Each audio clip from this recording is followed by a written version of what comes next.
You're listening to the Armchair GM Sports Network.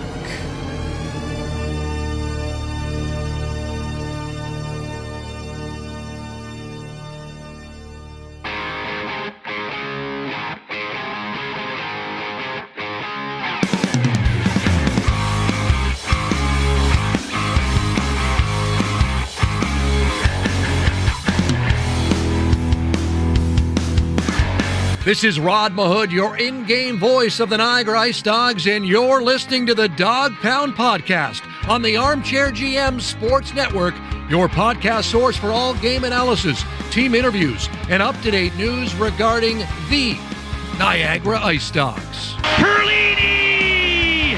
Overtime! IceDogs win! They score! Verhage was also jamming away. It's a power play goal for the IceDogs. And they score! Hosang, first goal as an IceDog. Strom stops Shipley. Richie scores! Gets it to Akil Thomas. Thomas has the angle coming in. He scores!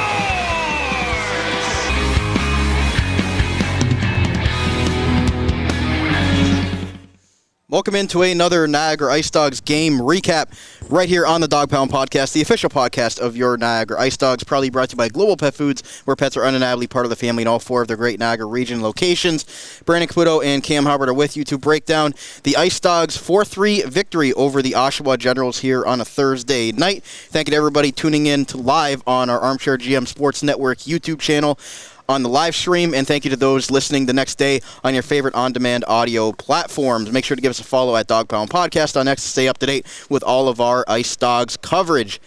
Cam, the IceDogs, again, going up against a team that won the Eastern Conference last year in the Oshawa Generals. I know no Callum Ritchie yet, who just got sent back from the Colorado Avalanche, and no Dylan Robrick, who's still up with the New York Rangers American Hockey League affiliate. So the Generals don't have their full weaponry, I guess you could say, but still a very solid team with guys like Beckett Seneca, Colby Barlow, Ben Danford. These are all NHL prospects, and the IceDogs have had some tough times against the Generals the last couple of seasons, obviously, but they come away with another win here and continue to pile up victories and stockpile wins, as you mentioned earlier in the week, and we got the first game of Kevin He as the official captain of the Niagara IceDogs. What a heck of a start it was for Kevin's tenure as captain for the IceDogs with 2 goals in that first period, and today's effort was definitely a different one. We talked about this throughout the first few games of the season where they were coming back for wins in games, and that isn't really a recipe for success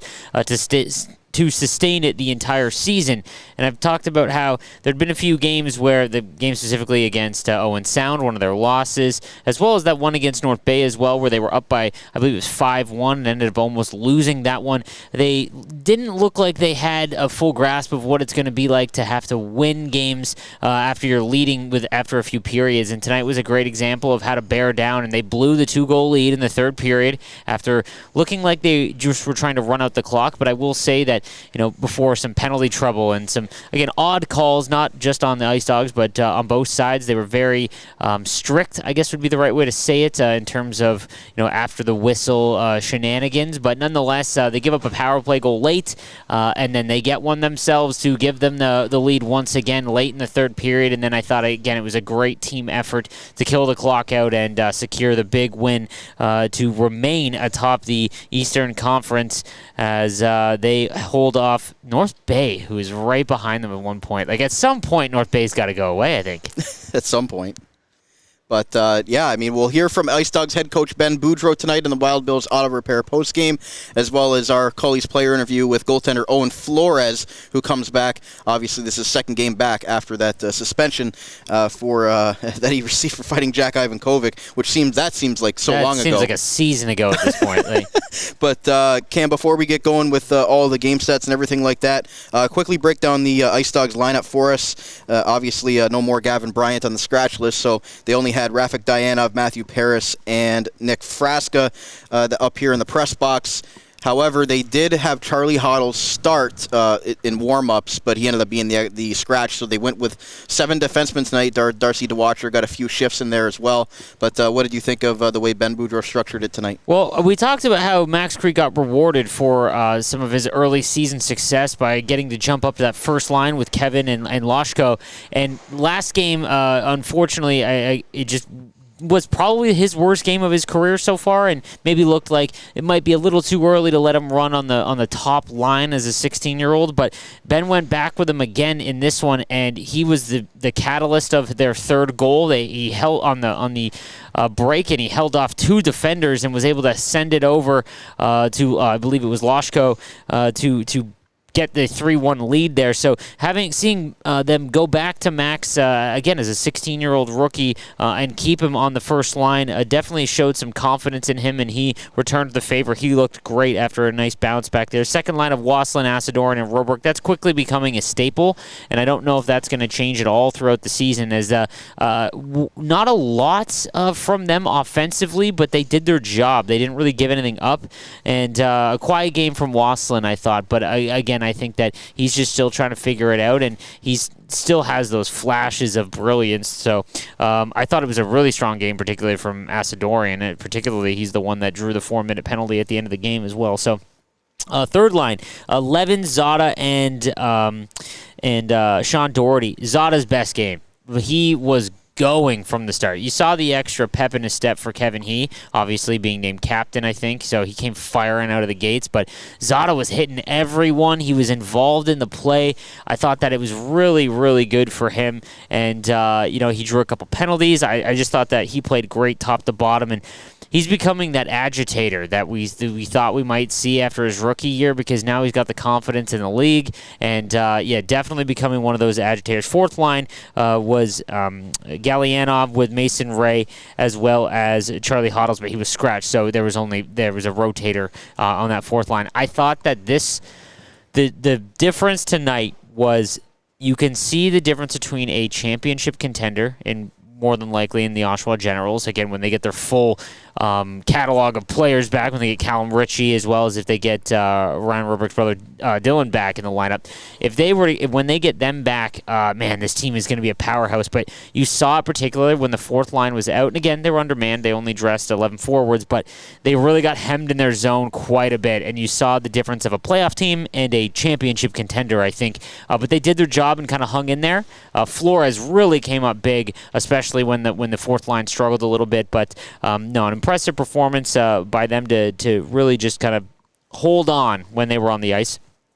Defense, I thought it was a great game for Van Vliet. This was a game that it got really chippy early, a couple fights early on, and a couple of standing up for your teammate fights, not just two guys barking at each other. So I want to give a stick tap to Asadorian for stepping in after Gallianov got hit hard by Ben Danford. So anytime you get rocked by an NHL drafted prospect, Asadorian didn't waste any time, ran right at him and handled his business. But Van Vliet, I thought this was in a game, he quieted things down. He had a couple hits, but they weren't any, there wasn't any over the top. He wasn't involved in any of the after the whistle scrums, because I don't really think particularly you want to go and get into a battle with Van Vliet. I thought Brody had a really good game all the way around. Chanowski, he's becoming extremely confident of a defender in his own zone. I think last year he struggled on like the breakouts and the clean zone exits, but tonight, man, he had a couple plays behind the net fighting off two generals and was able to get the puck and clear it out clean. So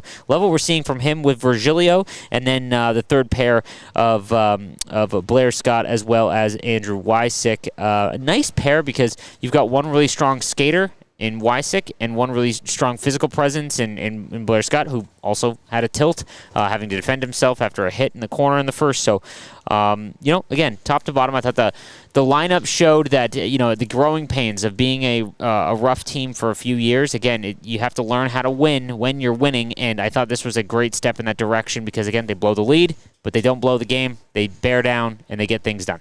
Yeah, I mean, they were hemmed in there in that third period a little bit, which we'll get into in the scoring summary there. But we'll start off with our game stats tonight, brought to you by Gales Gas, your go-to gas station in the Niagara region. Not just a gas station, they're a local tradition, because when it comes to fuel, you're going to Gales with multiple locations across Niagara.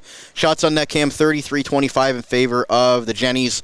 13-8 in the first, 9-8 in favor of Niagara in the second, 12-8 for the Jennies in the third period again. Owen Flores was fantastic once again. You can tell the confidence that he's playing with, and you can tell the confidence that the team has in front of him as well.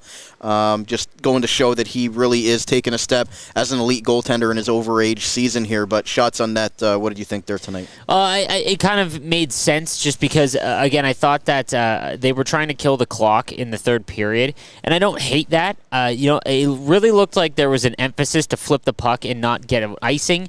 Or look to force a breakout. They were really flipping the puck out into the neutral zone a ton, and I don't know if that was by design, by the coaching staff, or what that was, but they were really just trying to kill the clock, and you saw Oshawa really put on a push in that third period, and the IceDogs were just trying to hold on. And again, it was a power play that ended up costing them late in the game that gave up that 3-2 lead. But I honestly, up until that point, thought they were doing a really good job of, again, just holding on to the lead, slowly playing the game out. But again, when you look at the Generals roster, like I said, at the end of the year, we're probably going to see them in the Final Four or even in the OHL championship, because the East is a battle. Yeah, it is. I mean, to get out of the East is going to be pretty crazy. But nonetheless, when they have their whole lineup back, we didn't even talk about like Luca Morelli, another drafted player. Like, this team is just stacked. I think they have 5 NHL drafted players. Just a very talented squad, and we'll see as the season shakes out. But again, a tough matchup. They have 6, so an impressive lineup, and that the IceDogs did a great job. Kevin, by the way, you could definitely tell that he got the captain bump because he was flying everywhere. There was a play on his second goal, and it started all the way back in the general zone. He had a chance, and then it went the other way. And as we're watching the play, I thought it was Mason Ray who came back to break up the play on Beckett Seneca at the very end of a 2-on-1. Kevin went coast to coast at full speed to break up the play at the last second by Flores, and then he took Seneca into the boards, got the breakout, and then rushed down the ice to get the puck and then scored. A little bit of an ugly goal, but nonetheless, it was just crazy to see. It wasn't flashy, but it was the total effort as to why he's captain. It was very, very impressive. One of my favorite goals I think I've seen as an IceDog fan. Yeah, just an end-to-end effort on the offensive and defensive side from Kevin. I don't know how you still had energy. I mean, he went offensive zone, defensive zone, back to offensive zone, still had enough gas to get down there. It was, again, we talk about Kevin He's speed and his high motor, but you could tell he was a little bit extra juice tonight. Yeah. His first game wearing the C, and we'll get into his goals a little bit later. Oshawa 2 for 6 on the power play.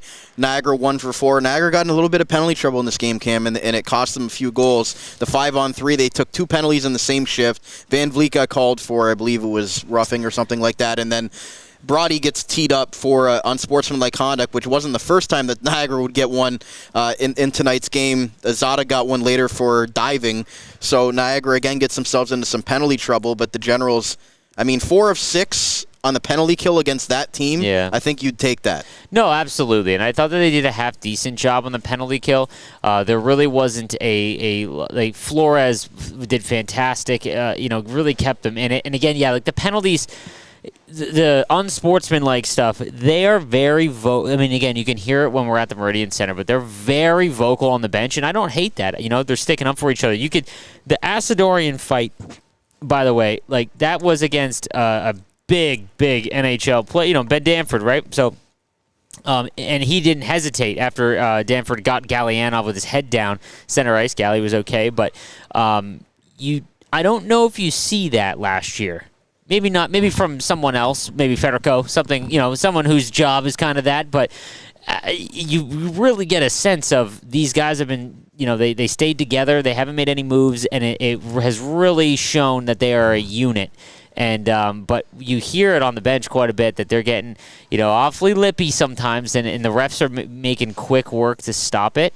So I don't mind the chippiness. I love that when they're getting after it with the other team, but they just got to be careful because you give the Generals a power play a couple of chances. You have the 3rd overall pick in the NHL draft coming over the boards, right? You're flirting with fire a little bit there, and the penalties at the end of the game. The Van Vliet one was tough. He was giving him a shove in the chest, and it just so happened it slipped up and got him in the face. And you got to call that. So it wasn't egregious, but it definitely was a call, and that's going to happen. But again, the end result is they blow the lead and they don't turtle and lose in overtime or lose in a shootout. They go and get their own power play and they bury it on the power play. So. Yeah, the IceDogs buried on the one that mattered most, the last power play, when it was a tie game, which we'll get into in the goal summary. But there was also something else that happened early on in this game, Cam, and that was the Blair Scott hit along the boards, which was a little bit of a boarding play. I believe it was on it was on Ben Danford, the Toronto Maple Leafs prospect. He hit him hard into the boards, and then I believe it was Franzen. Harrison Franzen came in, and they had a nice little tussle there. And that was on top of the other play that you talked about in the neutral zone where Galyanov gets hit, clean hit, right after Danford kind of comes back after that whole scuffle that he had originally, and Asadorian fights him, and the IceDogs just have that mentality that they're not afraid to drop the gloves, and they're not afraid to get dirty, and they're not afraid of a team that were Eastern Conference champions last year. Well, like, that's the thing. So, like, specifically speaking to Blair Scott, like the entire remake of the decor, it doesn't have. I still don't think it has that super big offensive play. Remember I talked about last year how there wasn't really a threat offensively in terms of like a one-timer, and I thought that might be the issue on the power play.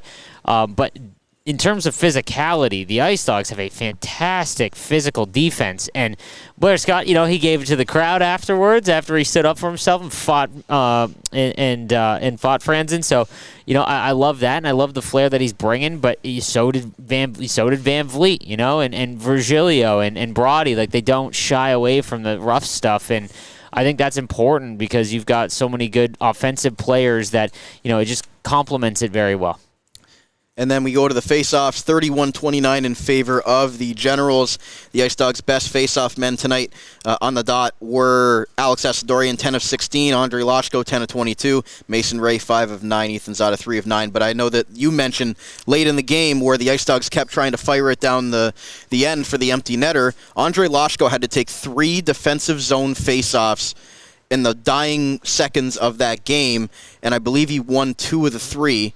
If I'm not, correct me if I'm wrong. I think he won all 3. The one was a scrum. So, yeah. He only went 10 of 22, but he won the key ones that you had mentioned in our last game recap. That the ones late in the game are the ones that he's out there for as the top line center and the guy that scored 2 goals in this game. He can do it all, and he showed it there. Well, there was 15 seconds left, so definitely enough if you were to lose the draw. And again, we just talked about how the 5 players that they can throw over the boards, right? So Loshko wins the first one, and they didn't even think about it. They just fired for the empty net.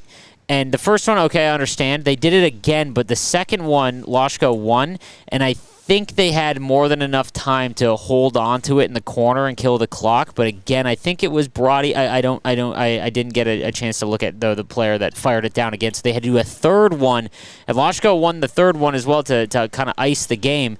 And you're right. You mentioned, I'm actually surprised at the face-off numbers, but nonetheless, when they need a win on the draw, Loshko is coming through, and not just in the face-off dot, but that's an extremely important piece to have, especially when you consider what they just lost in Gavin Bryant, because he was an extremely good face-off man. Yeah, so the IceDogs, they lose the face-off battle, but they win the war in the end, being able to hold off the Generals with those late draws and hold on for the 4-3 victory. We'll get into our scoring summary tonight, brought to you by the Niagara Employment Help Center, helping people find work in Niagara since 1983. Check out their up-to-date job board at ehc.on.ca to find your next work opportunity today. Kevin He. Who else would get them on the board at the 3:14 mark to open it up? It's kind of a weird play behind the net, and we thought that it was a pass, but it ended up just being a scramble, and the puck just happens to find the IceDogs' new captain out front there, right in the blue paint of Oshawa, and he just puts it away for his 10th of the season and an unassisted goal to open up the game. No, it was very quick. I didn't even realize that it was just a kind of a miscommunication by the defense on Oshawa. And Kevin just, again, sneaky good shot, real and tight, and giving that lead early on, which we're starting to get used to. I mean, off the top of my head, I don't know many games that they've been trailing in to start. There hasn't been many. Because even their one loss against Owen Sound, I believe they scored first. I know the Brampton game, Porter Martone scored like 6 seconds into the game. But other than that, they've had some comebacks, in the third period. But quick starts are definitely key for this team.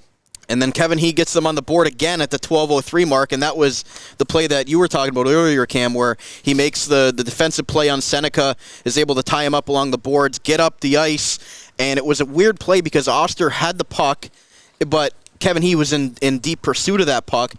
and he tries to obviously flip it up out of the zone. It hits off of Kevin, bounces over top of Oster and into the net for one of those fortunate goals, but a break that Kevin he kind of earns for that whole shift leading up to the play. Oh, exactly. He tries to fire it out, but Kevin was able to get back down there again to hit it off himself and over Oster.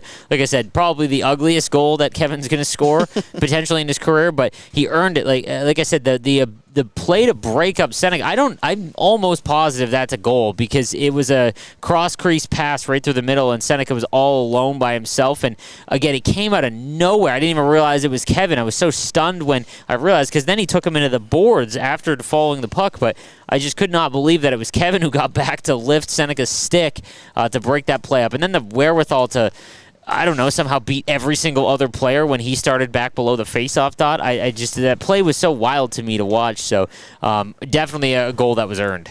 The IceDogs led 2-0, and then Luke Torrance gets them on the board on the power play from Beckett Seneca and Luca Morelli at the 19:06 mark, less than a minute to go in the first period, and that was on the 5-on-3 that Oshawa had, and obviously the IceDogs kind of shot themselves in the foot there. And they had Blair Scott and Chanowski. They had Blair Scott who was in the box with it was Brody and Van Vliet. Sorry, Brody and Van Vliet, their number one D pair. That was it. Sorry, it was the number one D, because I remember saying to you, like, Chanowski's out on the 5-on-3 with Asadorian, and he had, again, the start of the 5-on, it was almost a full 5-on-3. Yeah, it was a 3-on-5 from Niagara's end of it. Exactly, yeah. So exactly. So they're having to kill a 2-man advantage, and they did for the first 45 seconds.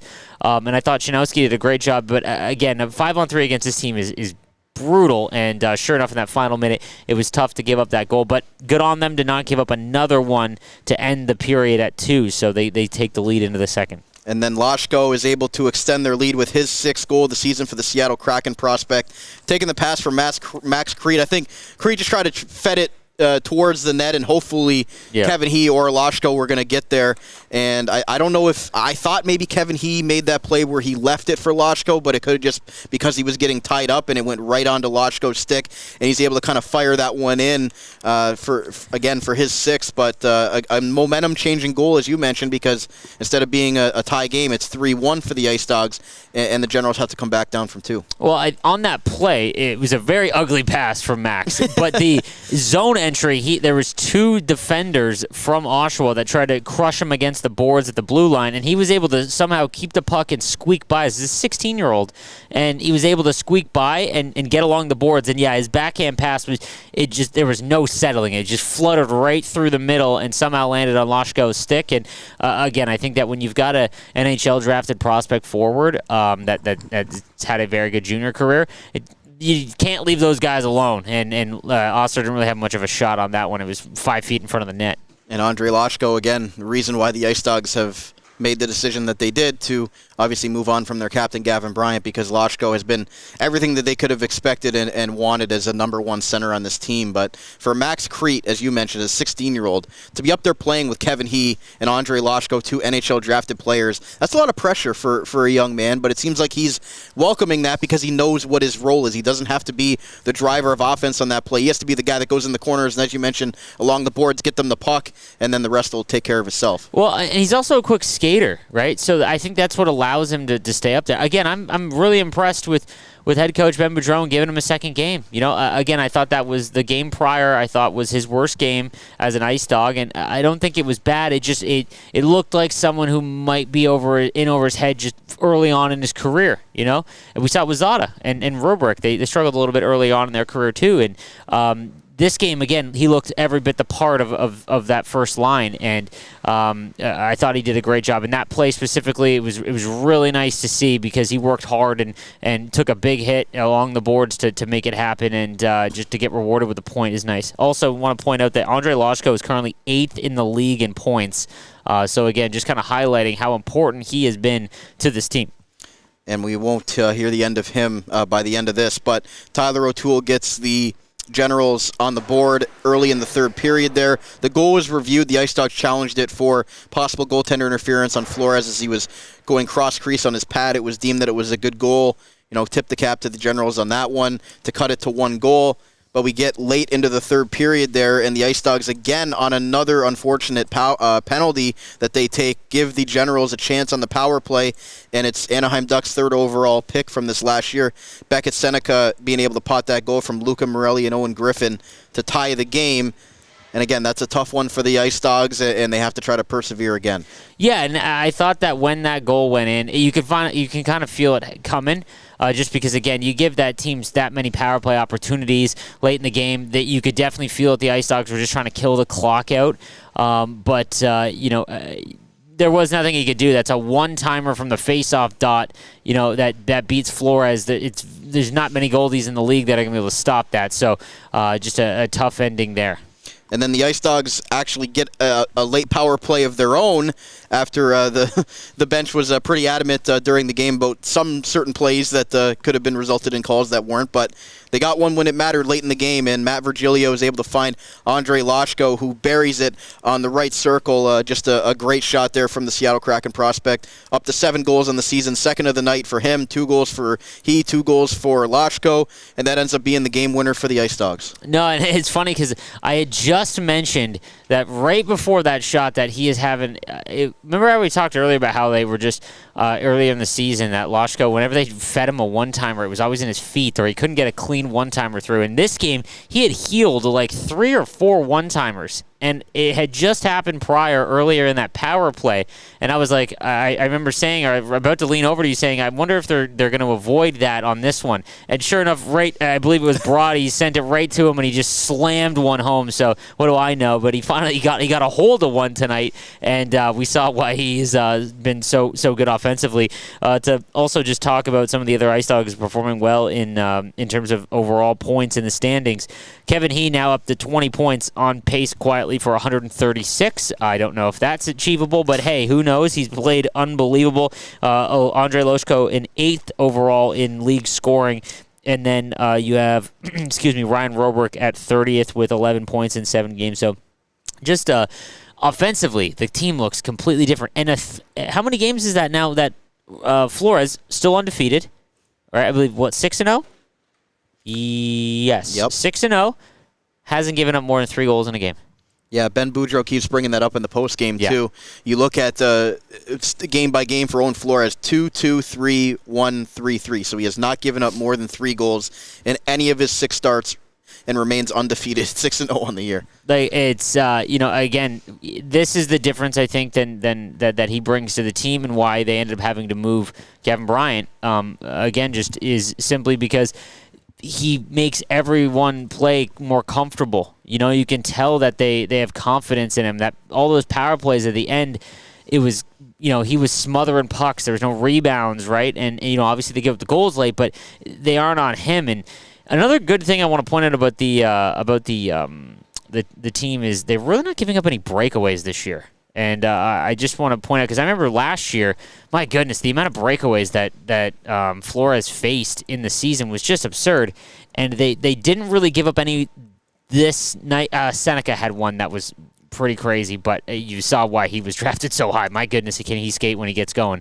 But Flores was able to stop it, And Kevin got robbed as well. So on a shorthanded, I believe. Breakaway. Yeah, for almost the hat trick there. I think he thought it was in because he let go of his stick at the boards to look back at the net, and Oster made a 10-bell save there with the glove. But no, just again, another great performance. It's a different way that they won, and I think that's important because, like I said, they've got to learn how to win. And while you don't love them blowing the lead, it didn't go to overtime. They just got a power play end, they got an opportunity end, and they took advantage of it, and that's huge against a very good team. Even though Oshawa struggled to start the year, I would be willing to bet that they will be in the top 3. I think that they're going to probably either win the division or come 3rd. So reigning goaltender of the year in Jacob Oster too. Mm-hmm. So we're going to get more post-game analysis here after the commercial break. We're going to hear from head coach Ben Boudreau as well as goaltender Owen Flores, and we'll get Cam's stick tap of the game for his player of the game later tonight. So stay right here. We'll be right back on the Dog Pound Podcast, the official podcast of your Niagara IceDogs, proudly brought to you by Global Pet Foods, where pets are undeniably part of the family. Back after this. Wild Bill's Auto Repair is your local center for auto maintenance and repair in the Niagara region. Since 2012, Wild Bill's Auto Repair and Body Shop has been helping customers stay safe and confident on the road, knowing their vehicles in top running condition through their services. Located at 7868 Oakwood Drive in Niagara Falls, the garage started as a tribute to the owner's father, William Robert Hunter, who passed away, continuing the same community spirit and high level of service which customers came to expect from him back at Hunter's Auto Repair. Their multi-award-winning auto shop has earned the trust of the Niagara community with its fair treatment of all customers who can feel confident they'll get the trustworthy advice and repairs during their visit. Their experienced crew loves meeting new people and looks forward to forming a lasting partnership for the care of your cars. To find out more or to book service, contact them today. 905-358-7868 or wildbillsauto.ca. Wild Bill's Auto Repair, helping customers stay safe and confident on the road since 2012. Fuel up your day with Gale's Gas Bars. They're your go-to gas stations in the Niagara region. Remember, at Gale's, they're not just a gas station. They're a local tradition. Whether you're hitting the road or staying cozy at home, choose Gale's. Gale's Gas Bars provide reliable fuel that keeps you moving. Stop in for quality you can trust and service with a smile. Don't settle for less. Head to Gale's Gas Bars today, because when it comes to fuel, you're going to Gale's! Learn more at gales.ca.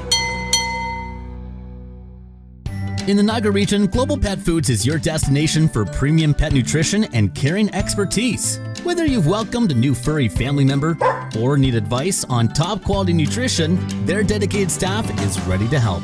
Discover why Global Pet Foods' lesser-known premium brands outshine the big corporate names. Their team's passion ensures your pet's health and vitality. Check out one of their locations today: 3643 Portage Road in Niagara Falls, 160 Highway 20 in Font Hill, or 400 Scott Street and 344 Glendale Avenue in St. Catharines. Global Pet Foods, where premium brands and caring staff make the difference. Are you currently looking for work in the Niagara region? If so, you owe it to yourself to check out the services provided by the Niagara Employment Help Center, located at 6100 Thorold Stone Road in Niagara Falls. Their many free services include a fully staffed resource area open to the public, resume and cover letter writing, local labor market information, job search strategies, assistance with clarifying employment, training and career goals, employment counseling and job search support, and Better Jobs Ontario information and registration assistance. Check out their website at ehc.on.ca or call 905-358-0021 for more information. The Niagara Employment Help Center, helping people find work since 1983. This Employment Ontario program is funded by the Government of Ontario. This is Alex Asadorian. Hey, it's Ryan Roberg. This is Ivan Gallianoff. This is Gavin Bryant. And this is the Dog Pound Podcast, the official podcast of the Niagara IceDogs.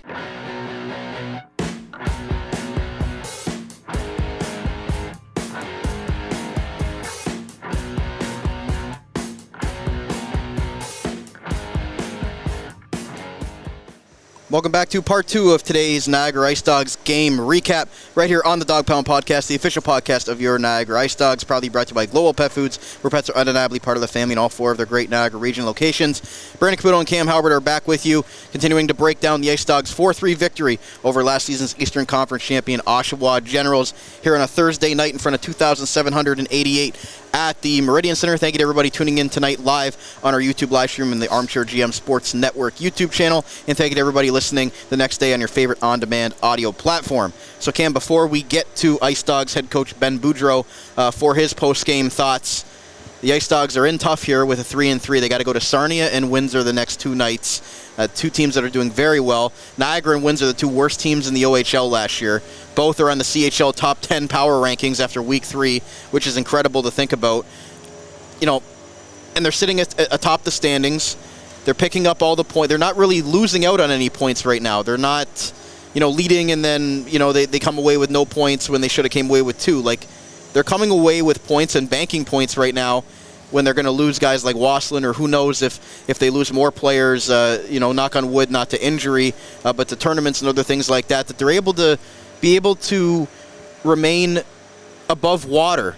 Because we saw last season, if they would lose a player or 2, it would really hurt the team for the remainder of how long those guys were out. So I think the depth of this team, if it does get tested this year, I have a lot more confidence that what Ben Boudreau and the coaching staff has been able to assemble here, that it's just the next man up mentality, and they actually have the depth to be able to do that. You see guys on the third and fourth line like Levin and Gallianov.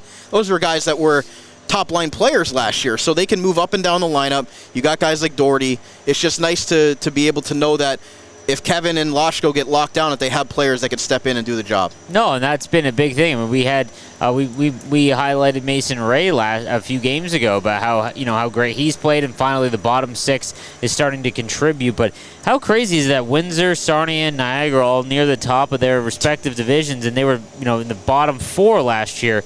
So just a crazy flip around there. But that game against Windsor is going to be really interesting because I feel like a lot of teams and pundits in the league are kind of waiting for Windsor won again, 9-1-1. Just again, props to them, and obviously they've got some great prospects. Liam Greentree, for example, a first-round pick in this year's draft. But nonetheless, just they were second last in the league, and somehow they're the IceDogs and Windsor are number 1 and 2. I don't know if anyone would have had that edge. So that second game is going to be real interesting. I'm also really interested to see.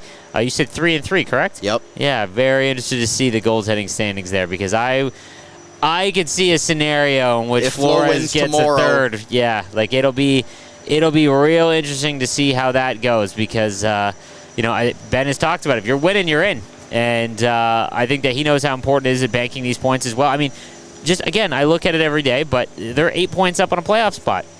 Because they banked all these points. We're only 10 games in the season, but they're 8 and 2. So. The rough stretch will come. The January when it gets real tough. That when all the other teams have loaded up, and we'll see what the moves are with Niagara. But I don't anticipate this year to be the one where they make a lot of big moves and they chase a lot of players. So I think that's probably next year. So I don't know how much reinforcements they'll get. Is what I'm kind of getting after. So you've got to take advantage of the great start now. And yeah, I'm very excited to see the goalie deployment over the next couple games. If you would have told me coming into this season that an October 26th game between the Niagara IceDogs and Windsor Spitfires would have been as meaningful as it's going to be this Saturday, I would have told you were crazy because we obviously saw the two teams that were last in the standings last year, and it might have taken them a little bit of time to get back up there, but early on in the season, those two teams look like two of the best right now. It's nuts. They're not losing, and someone's got to lose on. It's going to overtime for sure. Shootout. 100% it's going to a shootout. Yeah, there's no way around it. First shootout of the season against Windsor. But no, it is important, and I think that the one frustrating thing from the season so far is that we haven't really played anyone that we should beat other than Owen Sound, I think. And that was the one they lost. And that's the one they lost, right? So we haven't really... the Eastern Conference is a gong show. It's just... And even they played Kitchener, who's up there in the West right now. Kitchener's leading the Midwest Division. So, we haven't really had a quote-unquote easy game. And technically, Ottawa's in 9th right now in the East, and I would be blown away if they're the team that is on the outs in the other team with Peterborough. We haven't had games against Peterborough. It's coming up this Tuesday. It's coming up, which is huge. But that's a big game, is what I mean by, because now what we saw with Owen Sound, they kind of got on, they beat Brampton in a beatdown, probably one of their best games they've had in the last 5 years. And then they go up against Owen Sound on a team on paper that they should definitely beat.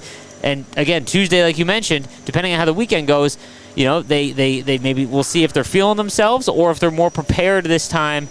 Going into Peterborough, but like I said, the other division, the other conference, like Flint, Owen Sound, and Guelph right now are kind of struggling. Right, we don't play any of them, so that until the East sells off, and somehow North Bay is still winning, but at some point you would have to assume, but we'll have to see because we've had a lot of hard games so far. And before we get to IceDogs head coach Ben Boudreau's post game, IceDogs win. You know what that means.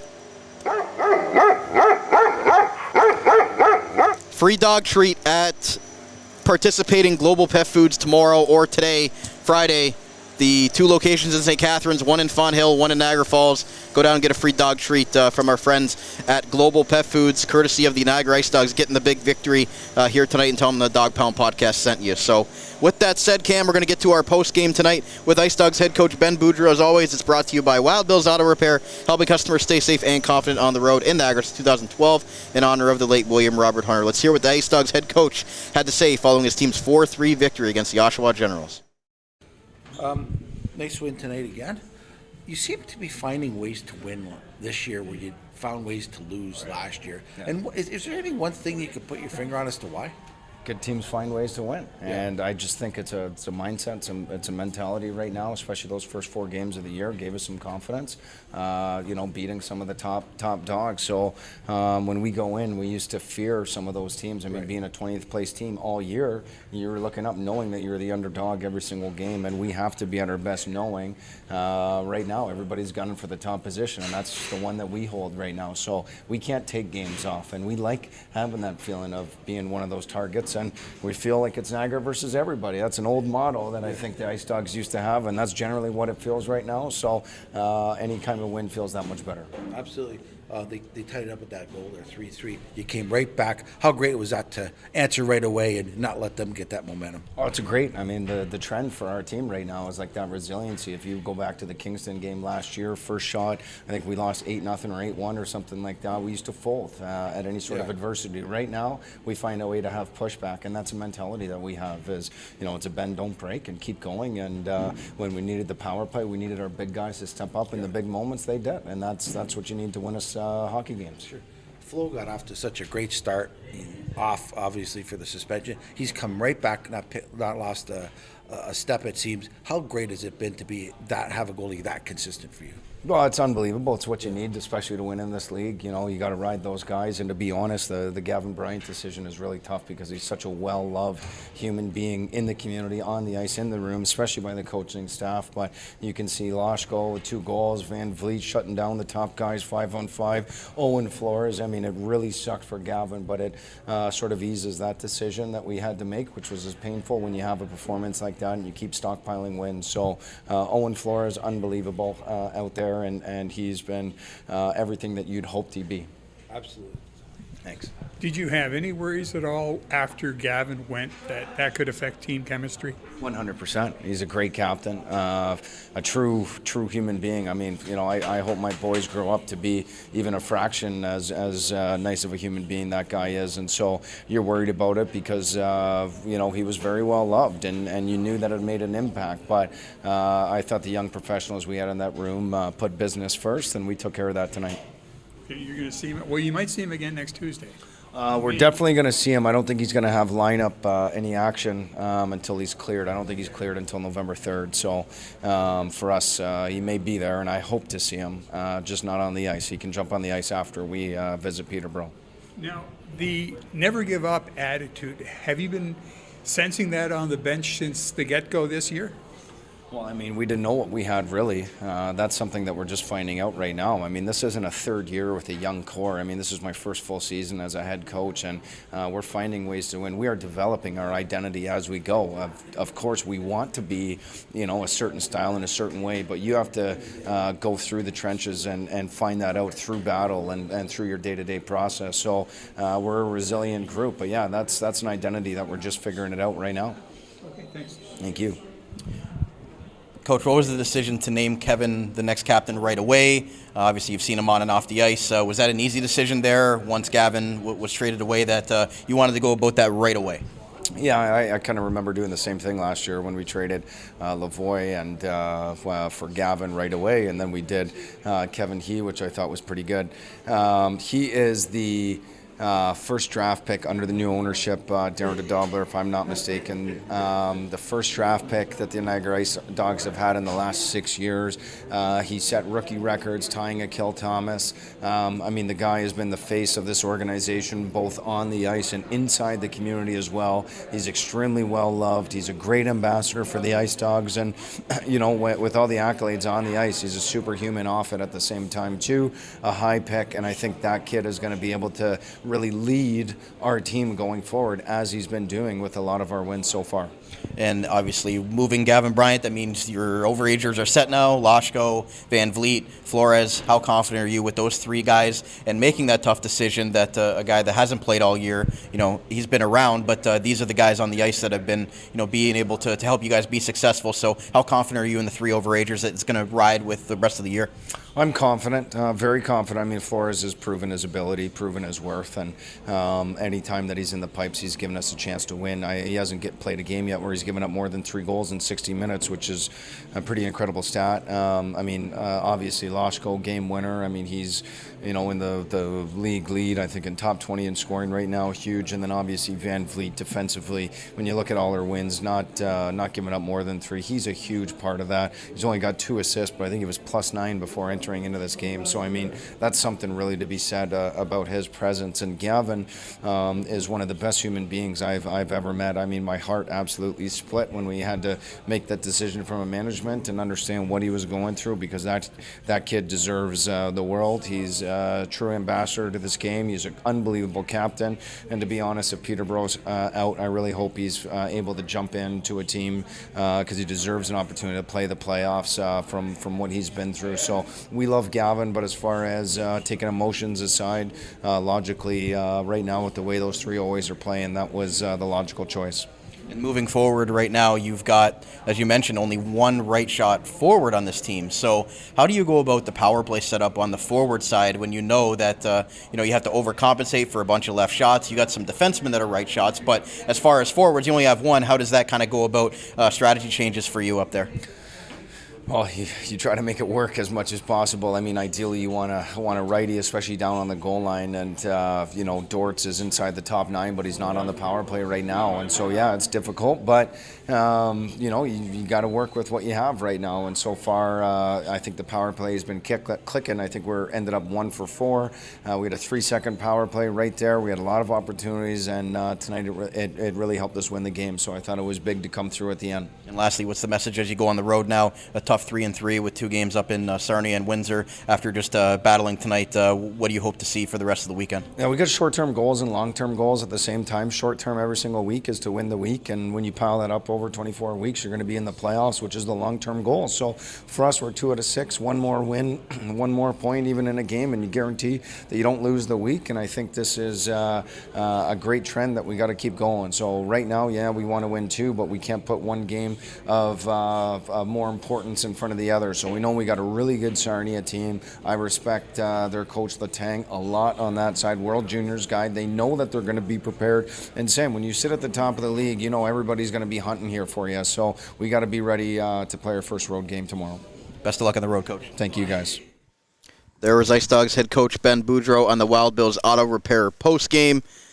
Cam, you talked a lot there about the tough decision about having to move on from Captain Gavin Bryant, but again, he's pleased with the way that his other overagers are playing, and why wouldn't you? The way that Owen Flores, Andre Loshko, and Noah Van Vliet have been so far through the first 10 or so games of the season. He also spoke about only having 1 right shot forward in Doherty, and he's not a power play guy, so he's been able to make that work. But you wonder how long of a sustainable thing that's going to be as we go into the rest of the year, and maybe that's something that they look at, when it comes deadline time, if that is a move that they want to make, that a right shot forward would be in the plans. Of Paris still not back ready to go, but regardless, what do you think of what the IceDogs head coach had to say tonight? Well, I first of all, I love what he said about Gavin Bryant. He just echoed pretty much what everyone in the other organization, the fans, everyone thought about him. He is just an absolute stand-up human being. He's a great guy, and it's just unfortunate. I don't think anyone saw the start from the IceDogs, and there was just no way to take any of the 3 out. So, it's going to be tough as the team gets better. Only more of these decisions are going to be had, right? Everyone wants to be on a winning team. The problem is that it's much harder to make a winning team, and that was kind of the first casualty of it. The thing that he brought up, or that you brought up about the right-handed shot forwards, he had mentioned that to us in a prior post game, and I thought that was very interesting because throughout in junior maybe it doesn't matter as much as in the NHL, just in terms of how the game is played and the speed and whatnot, but when it comes to the power play, to only have 1 right shot forward and he doesn't play on the power play, I kind of get the sense that might be something that they look for. And I talked about this. I said this earlier in the show, and I'm going to echo it for the next little while. I really hope that they don't make any moves too fast with this team, because they've done so well. I don't want to mess with any of the chemistry. And in the prior few years where they were kind of trigger happy on the trades, not so much last year, but the season prior definitely. And again, I can respect them trying to make moves to try and make the team more competitive. But this team clearly has shown that they were built together and they play well together and don't mess with anything that's working. But yeah, the right shot defenseman, I truthfully think next year is the year that they should kind of go in. They've got a year left with Kevin. You got Rubrick and Wassland's draft year, along with Crete now.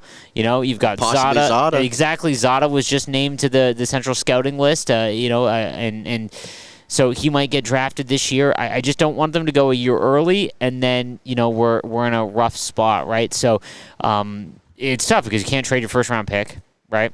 In the OHL, so it means that your second is the first one. That third round pick that they got for Gavin Bryant, I would be stunned if that is here at the end of the season. That would be what I would guess early on. But just interesting comments from him because having no right shot forward, for the power play is tough. And again, I think that'll matter a lot more once Matthew Parrish is back because he's definitely just going to slot right back in on the power play. Yeah, and I mean, no surprises, we kind of set up our player interview. Owen Flores been 6-0 so far this year. He talked about him just giving him so much confidence, and what we spoke about earlier in the show, he hasn't given up more than 3 goals in a game. So he just says that the goaltender Owen Flores just has been rock solid for them all year, and what they expect from him as their overage goaltender. I mean, so again, just looking at the schedule, like you mentioned about the 3-3, and we talked about what happens. Windsor has 61 goals in 11 games. That is absurd. And again, they were last in the conference last year. But I don't know. Do you go? I can't wait to see what happens tomorrow in Sarnia, because do you go for the starter? You got to win tonight. Do you try and win the week? That's what very key to listen to what he said there. You just got to win the week. And do they go for the win against Sarnia, who is still doing great? They're third in the conference, but they're not Windsor, who's having the only team better than Niagara to start the year.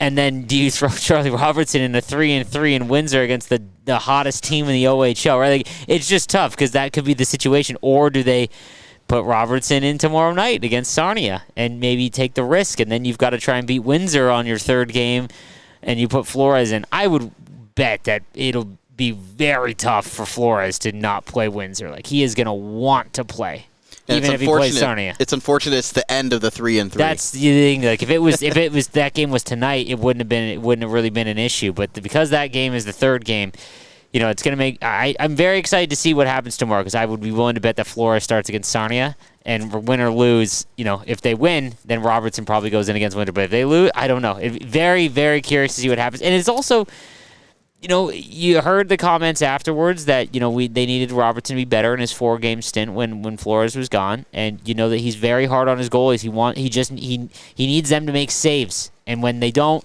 whether it's, we heard him on Flores a lot last year. And, it's not like he wasn't facing 50 shots on net, right? But he was still he needed that. And, so he's critical of his goaltenders when they don't give him that top-end performance. And we'll have to wait and see. Maybe Charlie has, the Kitchener game from last year. He likes to ride the hot hand, so he's not afraid to continue to throw them out there as long as they're playing well. So we'll hear from Owen Flores here in our IceDogs feature player interview, brought to you by Cully's Original Sports Bar, proud supporter of Niagara IceDogs hockey. Whether you're gearing up for the game or celebrating a big win, Cully's is the place to be before and after every IceDogs game. Just a short walk from the Meridian Centre. Cully's, it happens here. Here's what the goaltender for the IceDogs, Owen Flores, had to say about improving to 6-0 on the season. Back in the postgame with IceDogs goaltender Owen Flores. Owen, you seem like you're pretty locked in the zone right now. I know you missed the 4 games there, but just how much in the groove do you feel going up against some top teams and being able to have the confidence that you're going to come away with the 2 points for your team? Yeah, for sure. No, it's a big pushback between all of us. It's between myself and the way that I feel out there, plus the way that these guys are playing for me in front of me. It's a huge difference, obviously, and I can't thank them enough. So it's been a great push so far. What's been the mindset going into your overage year on a team that obviously has a lot of aspirations? You've been through the tough stretches with the team over the last few years. So how rewarding is this for you, yourself, and the team to finally start seeing the fruits of your labor come together and seeing some positive results out there? Yeah, for sure. It's something that I really think about a lot. Is Benny's famous quote is "Team success brings individual success." So, as much as I can, help this team win on a daily basis. They're putting pucks in net, so all I got to do is just keep them out, and that's about it. And when you had the couple of those games off, does that help you kind of see a game from a different perspective and maybe take something with that when you do get back into the net? I know you're locked in once you get back in there, but taking a couple games off and seeing it from a different view, does that kind of help you out a little bit? Yeah, 100%. Obviously, seeing it from above, it always seems a little bit slower above than it is on the ice. But being able to kind of see different teams play from a different perspective obviously helps me a lot. See what their tendencies are and all that stuff. So as much as people kind of just think that we just kind of sit up there and just watch, a lot of us just kind of taking some different kind of mental notes about the teams we play. Looks like you're very vocal out there, kind of directing traffic in front of, on face-offs and things like that with your defensemen. I know you got a brand new decor with a lot of veteran guys back there. What's the message as you guys, try to figure that stuff out and, you trying to direct traffic a little bit as kind of like a quarterback back there? Yeah, 100%. It's I see a lot more than they do. So Benny obviously says a lot, just kind of focus off the puck too. A lot of it's not puck watching or everything like that. That's how we kind of get lost out there. So as much as I can, try to help them out. Like if they're focused on a guy that doesn't have the puck, I'm able to kind of help them see where different people are and everything. I'm in the back kind of looking forward. No one's really behind me ever, so as much as I can, try to help them. And lastly, how do you feel about 3-and-3s or back-to-backs? Do you like going in there, right after you come off a game, especially in a winning performance, you're in your groove? How do you feel about those, back-to-backs and 3-and-3s in the net? Yeah, they're obviously tough on the body, tough on everybody. So personally for me, I like just going with the roll, but at the same time we have 68 games in a year. So playing 3 games in a row is not really gonna help me, but it's also not gonna hurt me. So as much as I'd love to play, every single game that I can, it's not ideal for the body. IceDogs goaltender Owen Flores. Owen, congrats on the win and continued success. Thank you, appreciate it. There was IceDogs goaltender Owen Flores on the Cully's feature player interview. Owen Flores, a guy, I think it was 15 straight games that Ben Boudreau threw him in last year.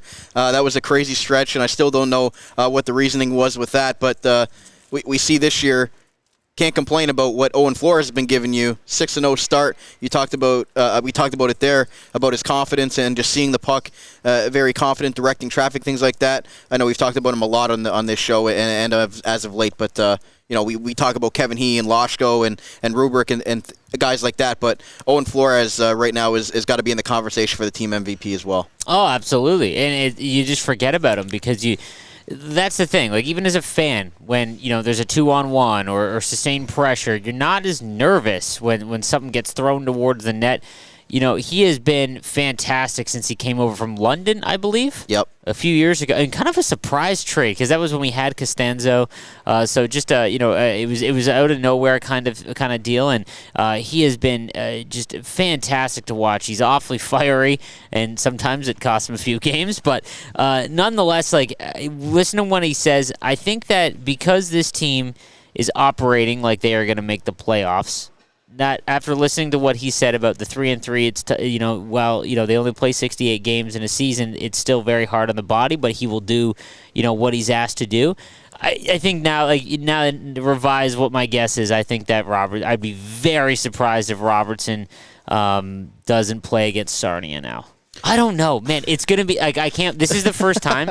This is the first time we're gonna see what matters, whether it's the game, that individual game. And that's a coaching style. It's a tendency. You see coaches in the NHL that play every game, that coach every game like it is as a playoff game, as opposed to all right, let's get them to with the plan of trying to keep things for the long haul and kind of a longer vision. So very curious to see how this plays out because if they win against Sarnia, then I think that Robertson will play against Windsor.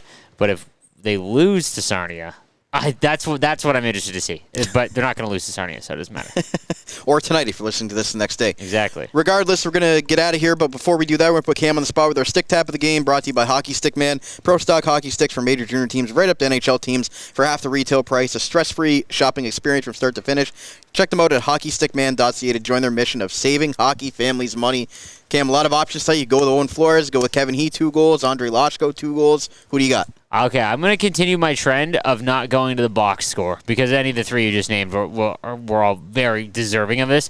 I think that the favorite player I had to watch that wasn't on the box score tonight was Ethan Zada. I thought that this was a fantastic game. I thought that he moved. He was just causing havoc every single time, and he was a real agitator. The other bench, when they're harping on one guy, that kind of makes them lose their overall focus. And Zada was all over the place tonight. Another couple of big hits, some great offensive chances and turnovers that he caused. So he's really becoming a fun player to watch, and hopefully our next NHL drafted prospect. Max Crete looked good as well. He made one play in the first period that you said was a rookie pass, but other than that, he really fit up there with Loshko and he. Like I said, I think that's more. I want to give props to Ben on that one. Again, I think that, just because he had a rookie game in his first chance at playing on the first line against the big boys, and he went right back to him, and Crete delivered the game, well, the third goal. It essentially was all him, Loshko on the finish, but that setup was all Crete. So excited to see how this next stretch of games goes. It's fantastic to get that first win against Oshawa, but now you've got Sarnia, and then that... what do you even call that matchup with Windsor? This has got to be unheard of. Two last place teams leading the conference a month into the season. Just gonna be a lot of fun. So our next game recap is going to be next Friday against the Barrie Colts. They'll play in Sarnia, in Windsor, and in Peterborough on that rare Tuesday game. Cam, thanks for doing this, and hopefully we got 3 more wins to talk about with that big game with Barrie coming to town. Can't wait, man. That's going to wrap up another Niagara IceDogs game recap right here on the Dog Pound Podcast, the official podcast of your Niagara IceDogs, proudly brought to you by Global Pet Foods, where pets are undeniably part of the family in all 4 of their great Niagara region locations. Thank you to everybody that tuned in live tonight on our YouTube channel. Make sure to hit like, hit subscribe, and smash that bell. And to those listening today on your favorite on-demand audio platform, thank you very much for doing so. So with that said, for Cam Halbert, my name is Brandon Caputo. IceDogs 4, Generals 3. IceDogs win it here at the Meridian Centre on a Thursday night. Until we talk to you next week, have a great rest of your night, and we'll talk again very soon.